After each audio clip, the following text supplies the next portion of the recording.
சிவாய நம. திருச்சிற்றம்பலம். ஞானாசிரியராகவும் ஞான குருவாகவும் எம்மை வழிநடத்தும் நம்பி ஆரூரர் திருவடிகளையும் அண்ணாமலை பெருமான் திருவடிகளையும் மனம் மொழி மெய்களால் வணங்கி மகிழ்கின்றேன்.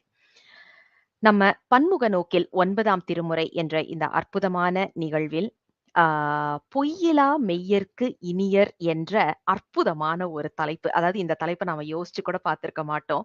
பொய்யிலா மெய்யர்க்கு இனியர் அப்படின்ற ஒரு அழகான ஒரு சொற்றொடர். இத வந்து நாம 7ஆம் திருமுறையில நெறைய இடத்துல இந்த குறிப்புல பார்க்க முடியும். ஆனா இந்த சொற்றொடர் இல்லாம ரொம்ப அழகான ஒரு சொற்றொடர். இத பத்தின ஒரு பொழிவாக நமக்கு இன்று அமைய இருக்கின்றது. இந்த பொழிவை நமக்கு கொடுப்பதற்காக நல்லாசிரியர் சரஸ்வதி ஜெகதீஷன் அம்மா அவர்கள் வந்திருக்கிறாங்க. அம்மா அவர்கள் நமக்கு நல்லாவே தெரியும். அறிமுகமே வேண்டாம் என்னும் அளவுக்கு நம்மளுடைய மன்றத்துக்கு ரொம்ப நெருக்கமானவர்களாக இருப்பவர்கள். அம்மா வந்து பல பொழிவுகள், அது மட்டும் இல்லாம நெறைய விருதுகள் பெற்றவர்கள். நம்ம சைவத்துல நெறைய ஆர்வம் இருக்கிறதையும் நாம வந்து இப்ப பார்க்க முடியுது. ஏன்னா, அவங்களோட பொழிவுகள்ல எல்லாத்துலயுமே அந்த அளவுக்கு நம்மள வந்து சில இடங்கள்ல எல்லாம் நம்மள அறியாம கண்ணீர் கொண்டு வந்துடுறாங்கங்கிறது தான் உண்மை.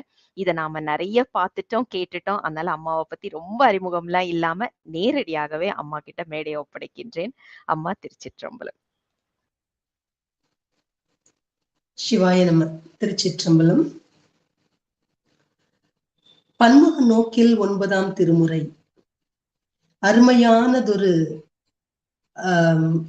செயலை செய்து கொண்டிருக்கக்கூடிய, மிகச் சிறப்பாக ஆற்றிக் கொண்டிருக்கக்கூடிய லாவண்யா அம்மா அவர்களுக்கும், இந்த குழுவில் இணைந்து பலரும் சிறந்த உரையினை ஆற்றிக் கொண்டிருக்கக்கூடிய பெருமக்கள் அத்துணை பேருக்கும் என் சிறந்தாழ்ந்த வணக்கத்தை தெரிவித்துக் கொண்டு என் உரையை தொடங்க இருக்கின்றேன். திருவிசைப்பா 9 பாடிய திருவிசைப்பா, அதில் கருவூர் தேவர் அவர் திருவிசைப்பால வந்து எத்தனை பாடல்கள் பாடியிருக்கின்றார். ஒரு தலம் 2 தலம் கிடையாது, பல தலங்களை பாடியிருக்கின்றார். மொத்தம் 10 தலங்களை பாடினது மட்டும் இல்லாம பல்வேறு நூல்களையும் இயற்றியவர் கருவூர் தேவர். கரூரில் பிறந்தவர். அந்த ஊர் பெயரை கொண்டு பலருக்கும் பெயர்கள் இடப்படும் இல்லையா? பூங்குன்றனார், அந்த மாதிரி. அதே போன்று இங்க கரூரில் பிறந்த காரணத்தினால் கருவூர் தேவர், கரூர் சித்தர் என்றும் அழைக்கப்படக்கூடிய மிகச்சிறந்ததொரு சித்தர் மட்டுமல்லாமல் மிகச்சிறந்த ஒரு என்ன சொல்றது, சிறந்த பாடல்களை, சிறந்த நூல்களை இயற்றி கொடுத்த ஒரு மகான் என்றே சொல்ல வேண்டும். அவரால் எத்தனையோ சிறப்புகள் நடந்தேறி இருக்கின்றன. அவற்றை உங்களிடத்தில் பகிர்ந்து கொள்வதில், அவருடைய வாழ்க்கையில் நடைபெற்ற சில நிகழ்வுகளை பகிர்ந்து கொள்வதில் நான் மகிழ்ச்சி அடைகின்றேன். அவர் திருவிசைப்பாவில் எந்தெந்த தலங்களை எல்லாம் பாடியிருக்கின்றார் என்று பார்க்கின்ற பொழுது, முதலாவதாக கோயில் என்ற தில்லையம்பதியை 11 பாடல்களால் அழகாக பாடி சென்றிருக்கின்றார். இரண்டாவதாக திருக்களந்தை ஆதித்தேச்சரம், 3வது திருக்கீழ்கோட்டூர் மணி அம்பலம், 4 திருமுகத்தலை, 5 திரைலோக்கிய சுந்தரம், 6 கங்கை கொண்ட சோழேச்சுரம், 7 திருப்புவனம், 8 திருச்சாட்டியக்குடி, 9 தஞ்சை ராஜராஜேஸ்வரம் என்ற பெயருடைய தஞ்சை பெருவுடையார் கோவில், 10வதாக திருப்புடை மருதூர் என்றும் சொல்லப்படுவதுண்டு, திருவிடை மருதூர். இந்த 10 தலங்களை பற்றி 103 பாடல்களால் தன்னுடைய சிவபெருமான் மீது கொண்டிருக்கக்கூடிய அந்த சிறப்பினையும், சிவ அன்பர்கள், சிவபெருமானுடைய பக்தர்கள் கொண்டிருக்கக்கூடிய அந்த பேச்சினையும் மிகச் சிறந்ததொரு முறையில் பாடி சென்றிருக்கின்றார் நம்முடைய கருவூர் தேவர் அவர்கள். அவரை பற்றிய சில செய்திகளை உங்களிடத்தில் பகிர்ந்து கொள்கின்றேன். முதலில், அதாவது திருவிசைப்பா பாடியவர்களையே 3ஆம் அவர் தான் இந்த கருவூர் தேவர். திருவிசைப்பா பாடல்கள் அதிகமான பாடல்களை பாடியவரும் இவர்தான். அப்படிப்பட்ட ஒரு சிறப்பும் இவருக்கு உண்டு. இவர் பல்வேறு நூல்களையும் கூட எழுதியிருக்கின்றார் என்று பார்க்கின்றோம். முக்கியமா பூஜா விதி என்று கருவூரார் பூஜா விதி என்று சொல்லக்கூடிய ஒரு நூல், பூஜைகளுடைய விதியை பற்றி சொல்லக்கூடிய நூல், 100 பாடல்கள் அடங்கிய ஒரு சிறந்ததொரு நூல். 11ஆம் நூற்றாண்டில் வாழ்ந்தவராகிய இந்த சித்தராகிய கருவூர் தேவர் பூஜா விதி என்ற ஒரு நூலை எழுதியிருக்கின்றார். அது மட்டுமல்லாமல் கருவூரார் வாத காவியம், கருவூரார் வைத்தியம், கருவூரார் பூரண ஞானம், யோக ஞானம், பல திரட்டு, சிவஞான போதம், கர்ப்ப விதி. கர்ப்ப விதி பற்றியும் ஒரு செய்தி, அதாவது கருவூரார் கர்ப்ப விதி என்று சொல்லி ஒரு நூல் இருக்கின்றது. சிவஞான போதம் மெய்கண்ட சாஸ்திரம் என்று சொல்லக்கூடிய மெய்கண்டார் எழுதின சிவஞான போதம் நாம் கேள்வியுற்றிருக்கின்றோம். ஆனா இங்க நம்ம கருவூராரும் சிவஞான போதம் எழுதியிருக்கிறார். 42 பாடல்கள் அடங்கிய அந்த நூற்பக்கள் அடங்கிய ஒரு நூல். கருவூரார் மெய்ச்சுருக்கம், கருவூரார் வைத்தியம், கருவூரார் மூப்பு சூத்திரம், அஷ்டமாசித்து, கருவூரார் அஷ்டமாசித்து என்று சொல்லக்கூடிய மாந்திரிகத்தை பற்றிய அந்த நூலும் இவரால் எழுதப்பட்டது என்று பல்வேறு நூல்களை பற்றி பல்வேறு நூல்களை இவர் எழுதியிருக்கின்றார். அதுல நம்ம இன்னைக்கு பார்க்க போறது திருவிசைப்பா மட்டும்தான் இன்னைக்கு பார்க்க போறோம். இன்னைக்கு பல்வேறு நூல், நிறைய பேருக்கு அவர் எழுதின நூல்கள், நிறைய அந்த கர்ப்ப விதி போன்ற நூல்கள் இன்றைக்கு கிடைக்கவில்லை. எங்கேயாவது கட்டாயம் ஓலைச்சுவடிகளாவது இருக்கலாம். ஆனால் யாருடைய கைகளுக்கும் இது சில நூல்கள் கிடைக்கவில்லை. அங்காங்க மேற்கோள் பாடல்களாக மட்டும் இருக்கின்றன. ஆனா பூஜா விதி என்று சொல்லக்கூடிய நூல் இருக்கின்றது. மற்ற நூல்களும் இருக்கின்றன. ஒரு சில நூல்கள் நமக்கு இந்த கர்ப்ப விதி என்று சொல்லக்கூடிய கருவூரார் கர்ப்ப விதி என்று சொல்லக்கூடிய நூல் இன்றைய காலகட்டத்தில் பலருக்கும் உதவி செய்யக்கூடிய மிகச்சிறந்தது ஒரு நூல். அந்த நூல் கிடைக்கவில்லை என்று பல நூல்களை கற்றறிந்த என்னுடைய உறவினர் ஒருவர் சொல்லி கேள்வியுற்றேன். அதனால் இங்கு பகிர்ந்துக்கிறேன் நானு. அப்படிப்பட்ட மிகச்சிறந்த நூல்களை அளித்தவர் இந்த சமூகத்திற்கு. நம்முடைய முன்னோர்கள் எத்தனையோ நூல்கள் எழுதியிருக்கின்றார்கள், பல பாடல்களை பாடியிருக்கின்றார்கள். அதை வருங்கால சந்ததியினர் அதை படித்து அதை உள்வாங்கிக் கொண்டு மற்றவர்களுக்கும் எடுத்துரைத்தால் மிக நலமாக இருக்கும் என்பது என்னுடைய தாழ்மையான வேண்டுகோளாக இங்கு உங்களிடத்தில் வைக்கின்றேன். சரி, கருவூர் தேவர் கொங்கு நாட்டில், கரூர் என்று சொல்லக்கூடிய கரூரில் பிறந்த காரணத்தினால்தான் இவர் கருவூர் தேவர் என்ற பெயர் ஏற்பட்டது. இந்த இடத்துல இவருடைய இயற்பெயர் நமக்கு கிடைக்கவில்லை. அவருடைய இயற்பெயர் என்னன்னு தெரியல. அந்த குலத்தை சார்ந்தவரும் கூட பல்வேறு விதமான நூல்கள், அதாவது வேத நூல்களையும் வேத ஆகமங்களையும் கற்று தெளிந்தவர். தமிழ் பாக்கள் பாடக்கூடிய அந்த சிறப்பும் அந்த ஆற்றலும் அவருக்கு இருக்கின்றது. அது மட்டும் இல்லாமல் சைவ வழியிலேயே எத்தனை வேதங்கள் கற்றாலும் கூட அவர் சைவ சமய வழி நின்று சிவபெருமானை வணங்கி அருள் பெற்றவர். இவரை யாரை தன்னுடைய குருவாக ஏற்றுக்கொண்டார்னா போகநாதர் என்று சொல்லக்கூடிய போகர் என்ற அந்த சித்தரை தன்னுடைய ஞான குருவாக பெற்றவர். அவரிடத்தில் உபதேசம் பெற்றுக்கொண்டு ஞான நூல்கள் பலவற்றை கற்று தெளிந்தார். அந்த கற்று தேர்ந்து ஆராய்ந்து என்ன செஞ்சார்னா சிவயோக நெறியிலேயே தன்னுடைய வாழ்க்கையை நடத்தி வந்திருக்கின்றார். காயகல்பம் உண்டவர், பல சித்திகள் கைவர பெற்றவர், தம்மை இகழ்ந்தவரிடத்தும் கூட பல்வேறு விதமான அற்புதங்களை செய்து காட்டிய ஒரு சீராளர் என்றே இவரை சொல்லலாம். இப்படி பல்வேறு விதமான அற்புதங்களை நடத்தினது மட்டும் இல்லாம தம்மை எல்லோரும் பித்தர், பைத்தியக்காரர் என்று சொல்லி இகழ்ந்தாலும் கூட அதனை பொருட்படுத்த மாட்டார். பித்தர் என்று சொல்லக்கூடிய அந்த பித்தர் என்று நினைக்கின்ற வகையில் சுற்றி திரிந்து கொண்டிருந்தார் என்று சொல்வார்கள். அது மட்டுமல்லாமல் மற்றவர்களை யாசித்து உண்டு வாழக்கூடிய அந்த வாழ்வை ஏற்றுக்கொண்டதோடு மட்டுமல்லாமல் துறவு வாழ்க்கையும் கூட மேற்கொண்டார். காடு மலை பாராமல் எல்லா இடத்திலும் சுற்றி திரிந்தவர் இந்த கருவூர் சித்தர். அந்த கரூர் தேவர் கொங்கு நாடு, வடநாடு, தொண்டை நாடு, நடுநாடு என்று சொல்லக்கூடிய பல்வேறு நாடுகளுக்கெல்லாம் சென்று கடைசியில் அங்க இருக்கக்கூடிய எம்பெருமானை, சிவபெருமானை வணங்கி கடைசியில் தென்பாண்டி நாட்டுக்கு வருகின்றார். திருப்புடை மருதூர் வருகின்றார். அது இடைமருதூர் என்று நம்ம பின்னால் வழங்கப்பட்டது. அந்த திருப்புடை மருதூர் என்று சொல்லக்கூடிய அந்த ஊருக்கு அருகில் போன உடனே அங்க தாமிரபரணி ஆற்றில் வெள்ளம் கரை புரண்டு ஓடிக்கொண்டிருக்கின்றது. அப்போ அந்த ஆற்றை கடந்து உள்ளே செல்ல வேண்டும், அந்த தலத்துக்கு செல்ல வேண்டும். அப்படி ஆறு தன்னை தடுக்கின்றது, தனக்கு தடையாக இருக்கின்றதே, ஆற்றில் மிகுதியான பெரு வெள்ளம் பாய்ந்து ஓடுகின்றதே, என் செய்வது என்று அறியாது விக்கித்து திணறி போயிருக்கக்கூடிய அந்த நேரத்தில், அக்கறைக்கு செல்ல முடியாமல் திணறிக் கொண்டிருந்த அந்த வேளையில் அந்த திருக்கோயில் எழுந்தருள் இருக்கக்கூடிய அந்த சிவபெருமானை வணங்குவதற்கு மிகுதியான ஆவல் கொண்டு அவர் அழைக்கின்றார். நாரும்பூ நாதா என்று அழைத்தார். நாரும்பூ நாதா என்று அழைத்த உடனே பெருமானும் உடனடியா வாரும் கருவூராரே வாரும் என்று சொல்லி என்ன செய்தார், அழைத்தாராம். என்ன ஒரு சந்தோஷம் பாருங்க. நாரும்பூ நாதான் கூப்பிட்ட உடனே பெருமானும் உடனடியா தன்னை அழைக்கின்றானே கருவூரான் அப்படின்னு சொல்லிட்டு அவரும் வாரும் கருவூராரே அப்படின்னு சொல்லிட்டு சித்தரை அழைக்கின்றார். அழைத்து அந்த நேரத்தில் வாரும் சொன்ன மாத்திரத்திலேயே அந்த ஆற்றில் நீர் பெருக்கு கரை புரண்டு ஓடினது இல்லையா, அந்த நீர் பெருக்கானது சிறிது சிறிதாக குறைந்து கரூர் தேவருக்கு அந்த வழி விட்டதாம். அந்த ஆற்றை கடப்பதற்கு ஏற்ற ஒரு வழி ஏற்பட்டது, இறைவன் ஏற்படுத்தி கொடுத்தார். அந்த ஆற்றை கடந்து செல்லுகின்றார், பெருமானை சென்று வணங்கி அந்த இறைவனிடமே தீட்சை பெற்றார், திருவடி தீட்சை பெற்றார் என்று சொல்லுகிறார்கள். அந்த கரூர் தேவர் ஆற்றை கடந்து சென்று பெருமானை வணங்கி அந்த இறைவனிடமே திருவடி தீட்சை பெறுவதற்கு அந்த இறைவன் அருள் புரிந்திருக்கின்றான் பாருங்கள்.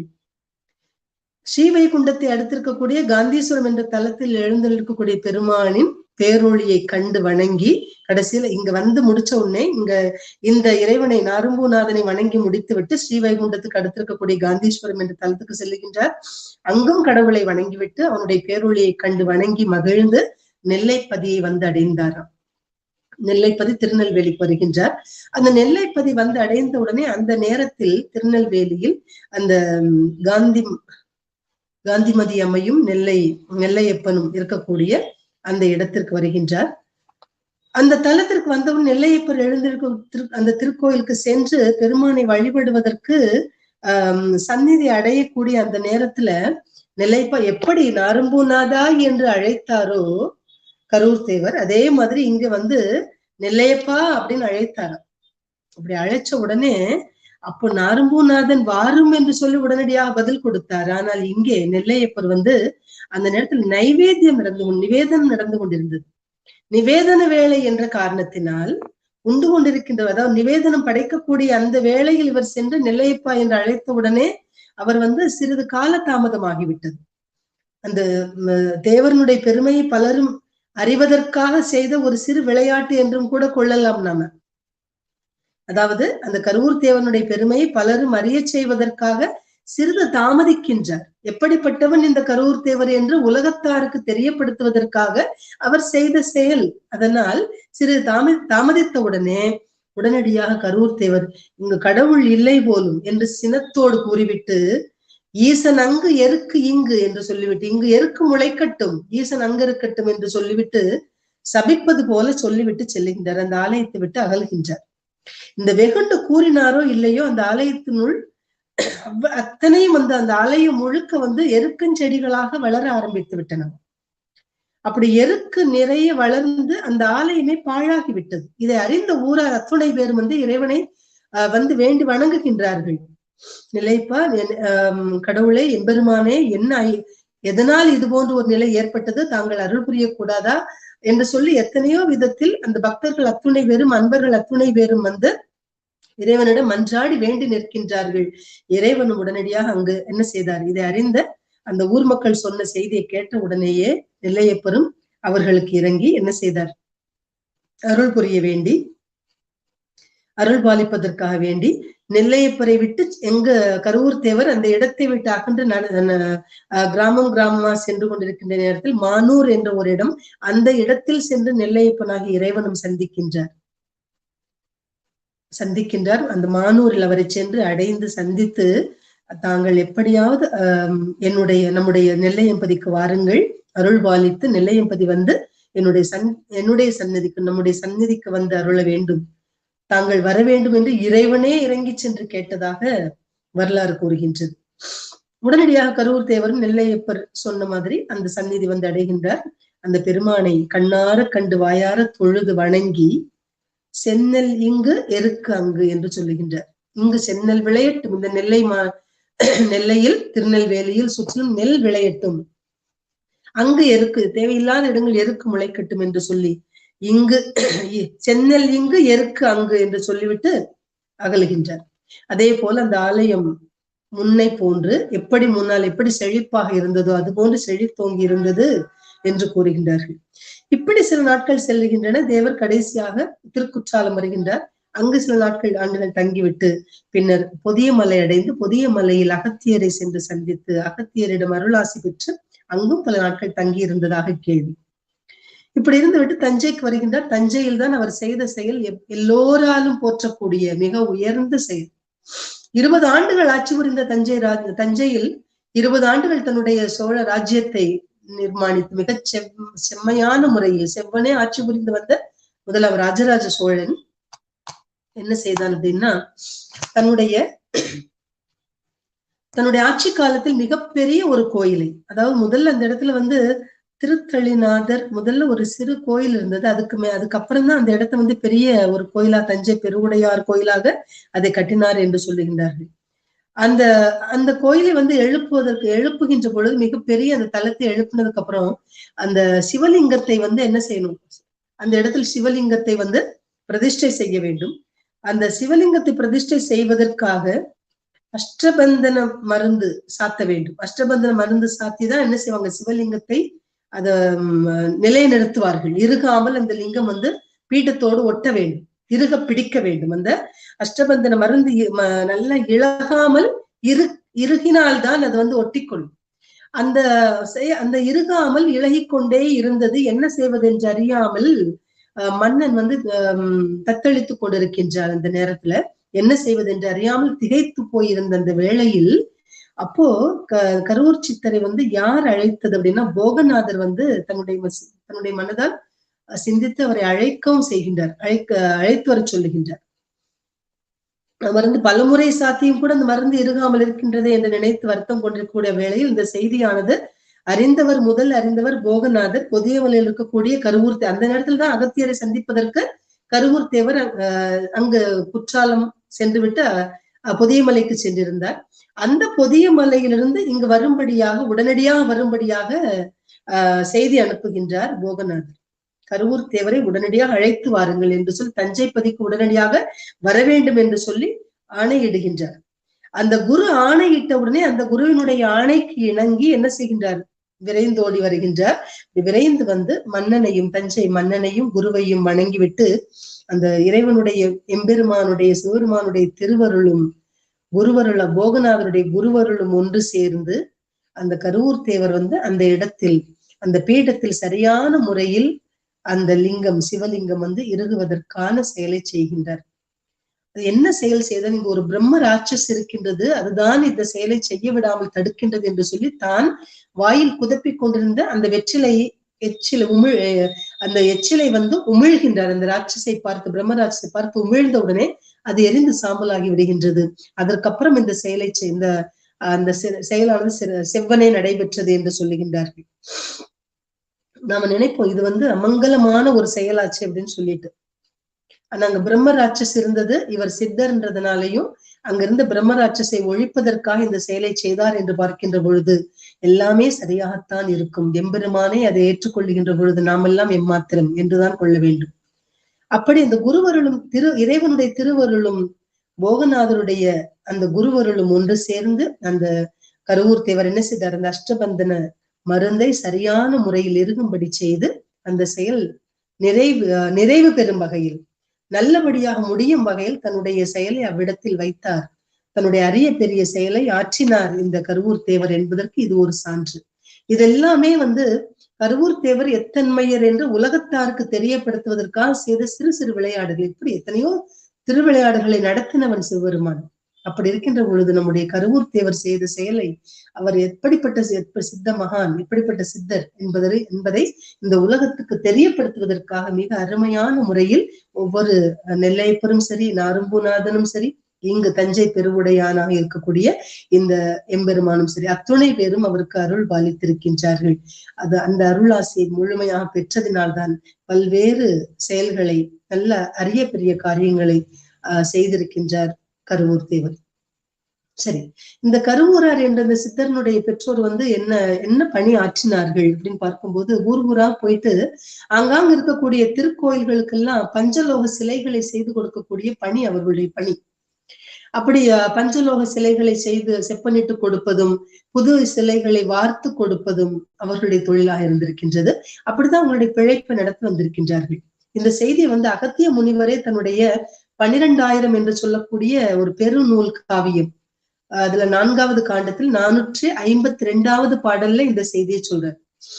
துணிந்துமே சிலை கருவு செய்யவென்று துப்புரவாய் குடிகளிடம் மார்க்கம் சென்று மணியான மணியுடனே குடவன் தானும் மன்னவனே நவலோகம் ஒன்றாய் சேர்த்து அணியான கருவுதனில் அமைத்துமேதான் அப்பனே பிரதமைகள் உருவு செய்து தனியான கருவுதனை விற்று உண்டு சதா காலம் ஜீவனங்கள் செய்திட்டாரே இட்டாரே கருவூரார் தந்தை தாய்மார் எழில் பெரிய தேவஸ்தானங்கள் தேடி என்று அகத்தியரே இந்த தன்னுடைய நூல்ல விளக்கியிருப்பதை நம்மால் அறிய முடிகின்றது.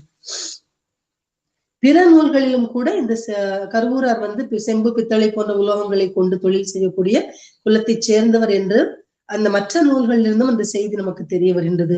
இவருடைய மாணவர் தான், அதாவது இவரது மாணாக்கர் என்று போக முனிவரே கூட என்ன செய்தார், தம்முடைய நூல்கள் பலவற்றையும் சொல்லியிருக்கார். அந்த அகத்தியரிடம் இவர் கற்றிருக்கின்றார். போக முனிவரும் இவருக்கு பல நூல்களை கற்றுக் கொடுத்து தன்னுடைய சீடனாக ஏற்றுக்கொண்டிருக்கின்றார் என்ற செய்தியும் நமக்கு தெரிய வருகின்றது.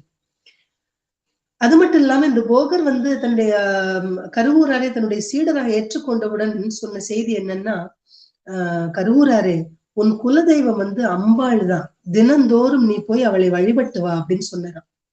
அவளை வழிபடு, அவள் உனக்கு வழிகாட்டுவாள் அப்படின்னு சொல்லி அனுப்பியிருக்காரு என்று வழிபாட்டு நெறிகளை கூட அவர் உபதேசித்திருக்கின்றாராம் போகர். அதனால் அம்மனை உள்ளம் முருக வழிபட்டு ஞானம் பெற்றிருக்கின்றார் என்றும் நமக்கு தெரிய வருகின்றது. அது மட்டும் இல்லாம இந்த கருவூர் சித்தரும் சரி, திருமாளிகை தேவர் ரெண்டு பேருமே போகர்னுடைய சீடர்கள் தான். அது மட்டும் இல்லாம இவர் என்ன சிவயோக முதிர் பல்வேறு ஞான நூல்களை கற்றுக்கொண்டதினால் கருவூராருக்கு சிவயோக முதிர்வு ஏற்பட்டிருக்கின்றது, சிவயோக முதிர்வு பெற்றிருக்கின்றார் என்று சொல்லுகின்றார்கள். என்ன எத்தனை சித்திகள் பல பெற்றிருந்தாலும் கூட உலக வாழ்க்கையில் அவருக்கு பற்று என்பது இல்லாமல் இருந்தது. எண்ணற்ற பல அற்புதங்களை செய்தாலும் கூட எண்ணற்ற பல வேறு அற்புதங்களை செய்திருக்கின்றார். அத்தனை செய்தாலும் கூட உலக வாழ்க்கையில் அவருக்கு பற்றுதல் என்பது சிறிதும் இல்லை. அதனால் துறவு மேற்கொண்டார் என்றும் பார்க்கின்றோம். இப்படி வருகின்ற பொழுது ஒரு முறை இவர் ஒரு மிகப்பெரிய அரிய காரியம் செய்தார். என்ன அப்படின்னு பார்க்கின்ற பொழுது, ஒரு நாள் சிவாலயங்கள் தங்கத்தினால் சிலை செய்வது, சிவலிங்கங்களை உண்டாக்கி தருவது கருவூராருடைய செயல்பாடு. அவரு அந்த செஞ்சு கொடுத்திருக்காரு. அப்படி சிவாலயங்கள் தங்கத்தால் விக்கிரகங்கள் சிவலிங்கங்களை உண்டாக்கி கொடுக்கிறது. அது மட்டும் இல்லாம சித்தனுடைய ரசவாத வித்தையின் மூலமாக உருவாகக்கூடிய சிவலிங்கங்கள் ஒரு முறை பார்த்தாலே அது செம்பு மாதிரியும் மற்றொரு முறை பார்க்கும்போது பொன் மாதிரியும் தோன்றக்கூடியது. அப்படிப்பட்ட ஒரு சிலைகள், அந்த விக்கிரகங்களை கூட சிவலிங்கங்களை கூட இவர் செய்து கொடுத்திருக்கின்றார். அப்படி கருவூரார் காசிக்கு சென்று விஸ்வநாதர் ஆலயத்திலும் கூட தாமிரத்தால் அந்த சிலை செய்து தாமிரத்தினால் வேதை செய்து தங்கமயமான ஒரு லிங்கத்தை உருவாக்கி கொடுத்தார். தாமிரத்தில் செய்து அது தங்கமயமான ஒரு லிங்கமாக உருவாக்கி கொடுத்திருக்கின்றார் என்றும் பார்க்கின்றோம். அது முக்கியமா ஒரு செய்தி என்னன்னா, சோழ மன்னன் இரண்யவர்மன் என்று சொல்லக்கூடிய ஒரு மன்னன் இருந்தான். இவர் அந்த சிலை வடிப்பதில் எத்தனை தேர்ந்தவர் என்பதற்கு இது ஒரு சான்றாக நான் கூறுகின்றேன். இங்க அந்த சோழ மன்னன் இரண்யவர்மன் தீர்த்த யாத்திரை புறப்பட்டு பல புண்ணிய தலங்களை எல்லாம் தரிசித்து விட்டு தில்லை அடைகின்றார். தில்லை சிற்றம்பலம், பொன்னம்பலம் என்று சொல்லக்கூடிய அந்த சிதம்பரத்தை தில்லை அடைகின்றான்.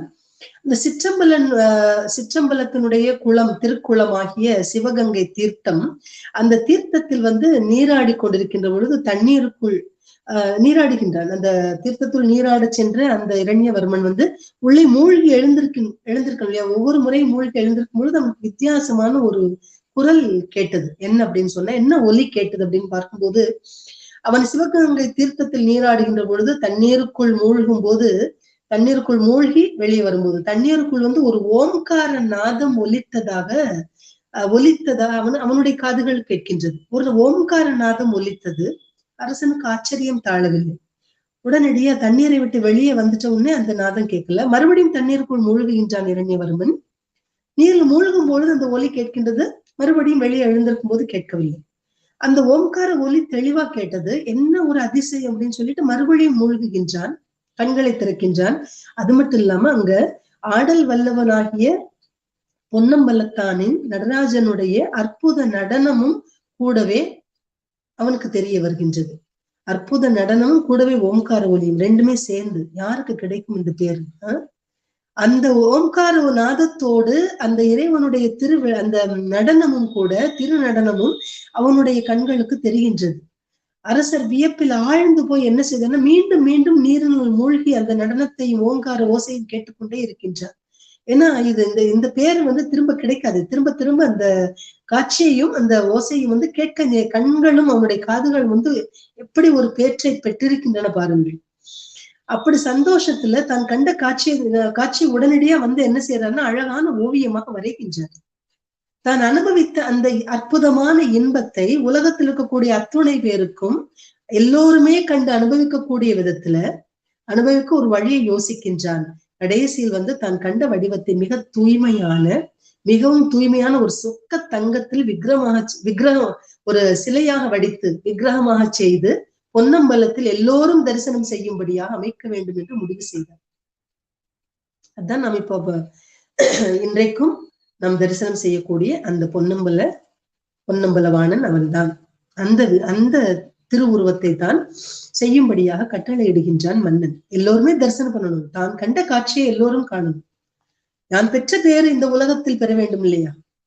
ஒருத்தர் 2 பேரோடு போயிடக்கூடாது, தன்னோடு போய்விடக்கூடாது, தன்னோடு முடிந்து விடக்கூடாது என்று அறிந்து எல்லோருக்குமாக அந்த இன்பத்தை பெறுவதற்கு, எல்லோரும் அந்த இன்பத்தை பெற்று மகிழ்வதற்கு, பேரின்பத்தை பெற்றும் முக்தி பெறுவதற்கும் மிகச்சிறந்த ஒரு செயலை செய்து முடித்தவன் அந்த இரண்யவர்மன். அப்படி அந்த இரண்யவர்மன் செய்த செயலால் உடனடியாக தன் கண்ட காட்சியை அந்த சிலையாக வடிக்க வேண்டும் என்று கூறி கலப்படம் இல்லாத சொக்க தங்கத்தில் உருவாக்கணும். அதுதான் அவனுடைய ஆசை. செம்பு கலக்கக்கூடாது, வேற எந்த உலோகத்தையும் கலக்கக்கூடாது, கடுகளவு கூட சேர்க்காமல் 48 நாட்களுக்குள்ள இது செஞ்சு முடிக்கணும்னு சொல்லிட்டு தன்னுடைய நாட்டு சிற்பிகளை அழைத்து இந்த ஆணையிடுகின்றார், கட்டளையிடுகின்றான். இந்த செய்தியை சொல்லி 48 நாட்களுக்குள் இந்த சிலை வடித்து முடிக்க வேண்டும் என்று சொல்லி கட்டளையிடுகின்றார். சொன்ன மாத்திரத்துல எல்லா சிற்பிகளும் எவ்வளவு முயன்று பார்க்கின்றார்கள். 1 நாள் 2 நாள் 3 நாள் அப்படி நாட்கள் போய்கொண்டே இருக்கின்றன. அந்த விக்கிரகத்தை முடிக்க முடியல. ஏதேனும் ஒரு வகையில் விக்கிரகத்தில் ஏதாவது குறைவு ஏற்பட்டு கொண்டே இருந்தது. உடைஞ்சு போயிடும், ஏதாவது குறைபாடு ஏற்படும். இப்படி மன்னர் கொடுத்த கெடுவில் 47 நாட்கள் பலன் எல்லாம் போயிடுச்சு. 1 நாள் பாக்கி. அந்த 1 நாள் மட்டுமே எஞ்சி இருக்கின்றது. அந்த 1 நாளில் என்ன செய்வது என்று திணறிக் கொண்டிருக்கக்கூடிய வேளையில் தான் தில்லையில் நடராஜனுடைய திருவுருவம் அமைப்பதற்கு சிற்பிகள் வருத்தப்படுகின்றார்கள் அப்படிங்கிற செய்தியை வந்து எப்படியோ போகருக்கு தெரிய வருகிற விவரத்தை அறிகின்றார். போகர் தன்னுடைய பிரதான சீடராகிய கருவூர் தேவரை அழைக்கின்றார். கருவூரா, அந்த விக்கிரகம் செய்ய வேண்டிய வழிமுறைகளை நான் உனக்கு சொல்கின்றேன், நீ போய் செய்து முடிக்க வேண்டும், அது உன்னுடைய கடமை, நீதான் அந்த செயலை செய்து முடிக்க வேண்டும் என்று அந்த விக்கிரகத்தை செய்து முடிப்பதற்கான அத்துணை வழிமுறைகளையும் அறிவித்து வழி அனுப்பி வைக்கின்றார் போகர். 48வது நாள் சிற்பிகளுக்கு மன்னர் கொடுத்த கடைசி நாள் வந்துவிட்டது. சிற்பிகள் எல்லோரும் சொல்ல இயலாத துயரத்தில் ஆழ்ந்திருக்கின்றார்கள். என்ன செய்வது என்று அறியாமல் திகைத்து போய் வருந்தி கொண்டிருக்கக்கூடிய, ஏங்கி போயிருக்கக்கூடிய வேளையில் வருகின்றார். அந்த அதாவது 48 நாள் ஆயிடுச்சு. 48வது நாள் முடிஞ்ச உடனே மன்னன் நம்மளை கொன்றுவானோ, அந்த மரண பயம் தொற்றிக் கொண்டது ஒவ்வொருவருடைய உள்ளத்திலும். நம்ம இறந்து போயிடுவோமோ, நம்மை அழித்து விடுவானே மன்னன், மரண தண்டனை கொடுத்து விடுவானே அப்படின்னு சொல்லிட்டு எல்லோருமே வருந்து ஏங்கி கொண்டிருக்கக்கூடிய அந்த வருத்தமான ஒரு சூழலில், ஒரு துன்பச் சூழலில் கருவூரார் போய் நிற்கின்றார். கருவூரார் வந்துட்டாருன்னா காரியம் கைகூடிவிடும். அவர் வந்த உடனே கவலைப்படாதீர்கள், மன்னரின் விருப்பப்படியே ஆடல் வல்லாரனுடைய விக்கிரகத்தை நான் செய்து கொடுக்கின்றேன் என்று சிற்பிகளுக்கு ஆறுதல் சொல்கின்றார். உடனடியா ஒரு சிற்பி சொல்றார், தேர்ந்த சிற்பிகளான எங்களாலேயே முடியாத போது உம்மால் எப்படி செய்ய முடியும், நீர் எப்படி செய்து முடிக்க முடியும் அப்படின்னு சொன்னோடனே என்னால முடியும், நான் அதுவும் ஒரே 1 மணி நேரத்துல செஞ்சு முடிச்சிடறேன் அப்படின்னு சொல்லிட்டு அந்த விக்கிரகத்தை செய்வதற்காக இருக்கக்கூடிய அந்த அறைக்குள் தான் சென்று தாழிட்டுக் கொள்ளுகின்றார். தாழ்பால் போட்டுறார், கதவு மூடிக்கொண்டார். சிற்பிகள் நம்ப முடியாம வெளியே காத்துட்டு இருக்காங்க. ஏறத்தாழ் 1 மணி நேரத்துக்கு சரியா அவர் சொன்ன மாதிரி ஒரு மணி நேரத்துக்கு அப்புறம் கதவை திறந்தது. கதவை திறக்கின்றார். கருவூரார் வெளியே வந்து, போய் பாருங்கள், உங்கள் என்னப்படியே விக்கிரகம் முடிந்து விட்டது பாருங்கள் அப்படின்னு சொல்றாரு. நம்ப முடியாத ஆச்சரியம் அவங்களுக்கு. சிற்பிகள் உள்ளே போய் பார்க்கின்றார்கள். அங்கு கருவூராரால் வடிவமைக்கப்பட்ட அந்த அம்பல கூத்தனாகிய ஆடல் வல்லானுடைய நடராஜ பெருமானுடைய அந்த திருமேனியானது அழகுமிக்க அந்த சொக்க தங்கத்தினால் செய்யப்பட வேண்டும். அந்த எப்படி இருக்கும், தங்க விக்கிரகம்னா எப்படி இருக்கும், அந்த திருமேனியை கண்டு ஆச்சரியத்தில் ஆழ்ந்து போய் அப்படியே கண்கள் நீர் ஆறாக பெருக அப்படியே பார்த்து கொண்டே இருக்கின்றார்கள் அத்துணை பேர். வெளியே வந்து சிற்பிகள் அத்துணை பேரும் என்ன செய்யறாங்க, கருவூராரை வணங்குகின்றார்கள். அவருடைய தாளை வணங்கி மகிழ்ந்து கைகூப்பி வணங்கி தங்களுடைய நன்றி அறிதலை வெளிப்படுத்துகின்றார்கள். மறுநாள் சூரியோதயத்திற்கு 48 நாள் முடிஞ்ச உடனேதான் மன்னன் வந்து பார்ப்பார் இல்லையா? இரண்யவர்மன் அடுத்த நாள் வர நன்றாக சூரியோதயத்திற்கு முன்னாலேயே வந்துட்டார் இரண்யவர்மன். நீராடி அந்த திருநீற்று கோலத்தோடு நல்ல திருநீற்று நெற்றி நிறைய பூசிக்கொண்டு அணிந்து கொண்டு நெற்றி நிறைய திருநீற்றை அணிந்து கொண்டு சிற்பிகள் இருக்கக்கூடிய அந்த மண்டபத்துக்கு வர்றார். சிற்ப மண்டபத்திற்கு வந்து சேருகின்றார்.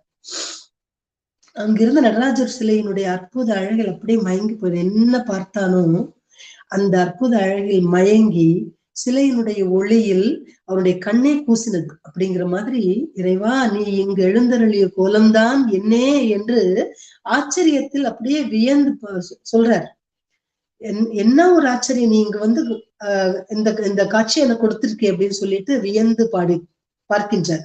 அப்படி அந்த ஒவ்வொரு அங்கத்தையும், அந்த திருமேனி இருக்கக்கூடிய ஒவ்வொரு அங்கமாக நம்முடைய திருவடியிலிருந்து நான் பாதாதிகேசம் பார்த்தோம் இல்லையா, அந்த மாதிரி திருமுடி முதல் திருவடி வரையிலும் வரிசையாக பார்க்கின்றார்.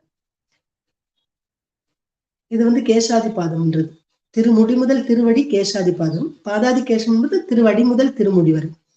இப்படி அதாவது திருமுடியிலிருந்து பார்த்து கொண்டு வருகின்றான். ஒவ்வொரு அங்கமாக ரசித்துக் கொண்டு வருகின்றான் மன்னன். அப்படி அங்கமாக தங்கச்சிலையை பார்த்து வியந்து கொண்டு வந்தவன் தான் வரைந்த ஓவியத்தில் இல்லாத ஒரு அருள் சக்தியானது, ஒரு அருள் ஆனது அந்த இறைவனுடைய கண்களும் சரி, எல்லாம் அந்த முகத்தை பார்க்கின்ற பொழுதும் சரி, அவனுடைய அந்த கைகளை வீசிக்கொண்டிருக்கக்கூடிய முறை, கால்களை வீசுகின்ற முறை, இதெல்லாம் பார்க்கின்ற பொழுது வீசிய கை, வீசிய பாதம், எடுத்த பாதம், வைத்த பாதம் சொல்றோம் இல்லையா, அந்த எடுத்த பாதம் சரி, வீசிய கைகளும் சரி, இதெல்லாம் பார்த்துட்டு என்ன ஒரு அழகு நளினத்தோடு சேர்ந்து அந்த கைகளை வீசுகின்ற அந்த நடனத்தின் போது வீசுகின்ற அந்த நளினம், அந்த முகத்தினுடைய பாவம் அத்தனை பார்த்து அந்த உணர்வு சிறிதும் கூட குறையாமல் அந்த அருள் சொட்ட இருக்கக்கூடிய அந்த அழகினை பார்த்து நாம் வந்து பார்க்காத ஒரு அற்புதத்தை இந்த திருமேனியில் வந்து பார்க்க முடிகின்றதே, அபாரம் அப்படின்னு சொல்லிட்டு பாராட்டுகின்றார். அற்புதமாக செய்து விட்டீர்கள், உங்களுக்கு தக்க சன்மானம் கொடுக்க போகின்றேன் அப்படின்னு சொல்லிட்டு என்ன கேட்டாலும் தரேன் அப்படிங்கிற மாதிரி மன்னன் கட்டளை இடுகின்றான். அப்போது மந்திரி சொல்லுகின்றான், மன்னா சிலையில் இருக்கும் தங்கத்தை ஒரு தடவை சோதிச்சு பார்த்துட்டான்னா என்ன அப்படின்னு. எப்பொழுதுமே இடையில இந்த குறுக்கீடுகள் வரும். எங்கனாலும் சரி, ஒரு நல்ல செயல் நடக்கின்ற பொழுது அந்த நல்ல செயல ஏதாவது குற்றம் குறை பார்க்கணும்னே ஒரு சிலர் இருப்பாங்க. உண்மையாலுமே குற்றம் இருக்கும், குற்றத்தை சொன்னால் நிறைய பேருக்கு அது பிடிக்காது. ஆனால் சரியான நேரத்தில் வந்து இந்த உண்மையிலேயே ஒரு குற்றம் ஏதோ குறை இருந்ததுன்னா சொன்னா பரவாயில்ல, இந்த இடத்துல வந்து சொக்கத்தங்கமாக இருக்காதோ அப்படிங்கிற ஒரு எண்ணத்துல, ஏன்னா மதியோகிகளாக இருப்பவர்கள் அமைச்சர்கள். அதனால் இந்த அமைச்சர் வந்து கேட்கின்றான், மன்னா இந்த சிற்பிகள் விக்கிரகம் செய்தார்கள் இல்லையா, அதனால் வந்து இந்த தங்கத்தை சோதித்த பின்னர் வந்து இவங்களுக்குரிய வெகுமதி கொடுக்கலாம், எதுக்கும் ஒரு தடவை பாத்துடலாமே அப்படின்னு சொல்றான் மந்திரி கூறுகின்றார். அதை கேட்ட மன்னன் கூட சிற்பிகளை விக்கிரகம் செய்யும் போது தங்க துகள்கள் சிதறி இருக்கும் இல்லையா, எப்படி அங்கங்க அந்த சேதாரம் கூலி ஆபரணம் செய்யும் போது அந்த சேதாரம் இருக்கும், கொஞ்சம் தேவையில்லாத அந்த துகள்கள்லாம் இருக்கும், அதை சேகரிச்சு கொண்டு வாங்க, அந்த சிந்தி இருக்கும் இல்லையா, அந்த துகள்களை கொண்டு வாருங்கள், அதை வந்து சோதனை செய்து பார்த்து விடலாம் அப்படின்னு சொல்லிட்டு மன்னன் சொல்கின்றார். அந்த தங்க துகள்களை சிற்பிகள் கொண்டு வந்தார்கள். சோதனை செய்து பார்த்த உடனே மன்னனுடைய முகம் கடுமையா மாறிடுச்சு, கோபத்தோடு பார்க்கின்றார்.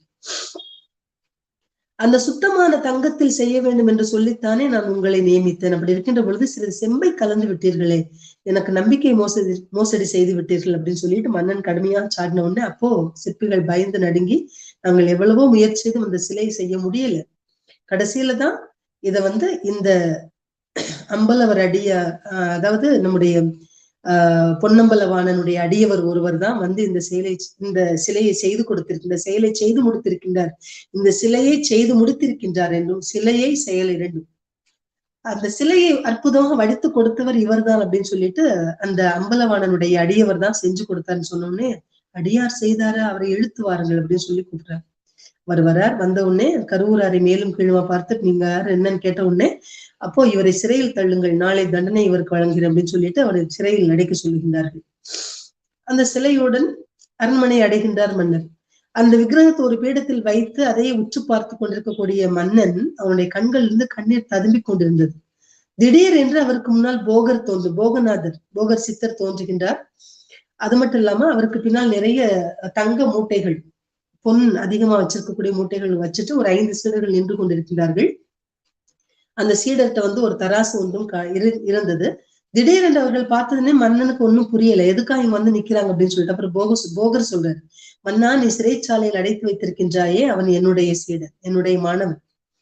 இனி எந்த கருவிலும் அவன் ஊர்தல் செய்யாத தகுதி கொண்ட அவனை சிறையில் நீ அடைத்து விட்டாய், இதுதானா உன்னுடைய ஆட்சி முறை என்று கேட்கின்றார் போகநாதர். இனி எந்த கருவிலும் ஊர்தல் செய்யாதவன இனி அவனுக்கு பிறப்பு என்பது, அடுத்த பிறப்பு என்பது மறுபிறப்பு என்பது கிடையாது.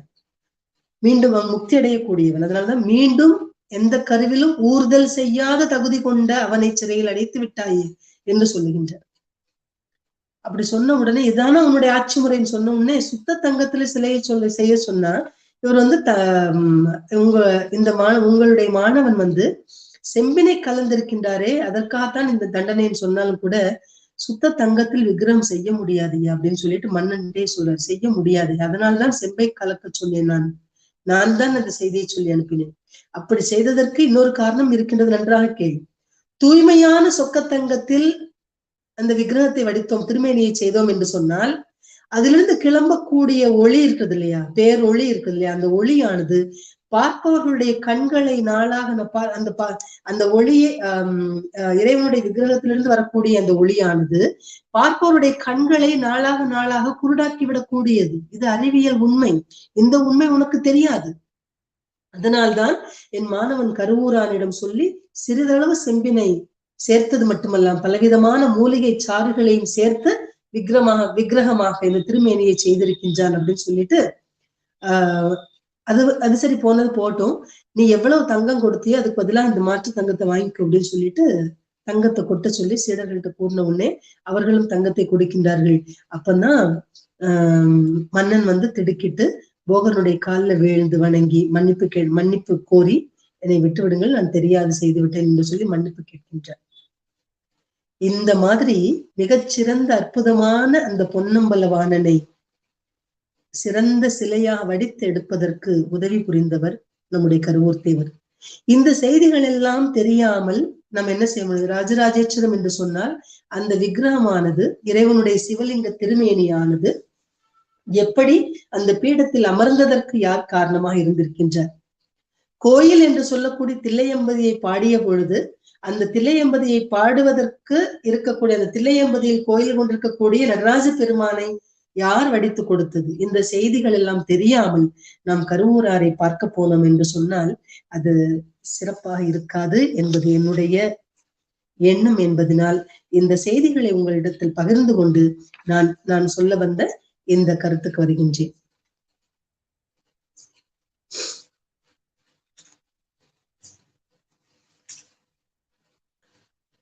ராஜராஜேஸ்வரம், அவர் பாடிய ராஜராஜேஸ்வரம் 11 பாடல்கள். தஞ்சை பெருவுடையார் கோவிலில் வீற்றிருக்கக்கூடிய எம்பெருமானை சிவபெருமானை அவர் பாடிய இந்த பதிகத்தில் பாடியவை 11 பாடல்கள். பஞ்சம பண்ணில் அமைந்தது. அந்த பண்ணில் அமைந்த ஒரு பதிகம் இது. முதலாவதாக உலகெல்லாம் தொழ வந்து எழுகதிர்பருதி 100,000 கோடி அலகெல்லாம் பொதிந்த திருவுடம்பு அச்சோ அங்கனே அழகிதோ அரணம் பலகுலாம் படை செய் நெடுநிலை மாடம் பருவரை ஞாங்கர் வெண் திங்கள் இலைகுலாம் பதனத்து இஞ்சி சூழ் தஞ்சை ராஜராஜேச்சரத்திவர்க்கே உலகெல்லாம் தொழ வந்து எழுகதிர்பருதி 100,000 கோடி. அதாவது இந்த ராஜராஜேஸ்வரத்தில் இருக்கக்கூடிய இந்த எம்பெருமானுக்கு முதல்ல இந்த 11 பாடல்கள் என்ன செய்திகள் சொல்லப்பட்டது என்பதை தொகுத்து சொல்லிடுறேன்.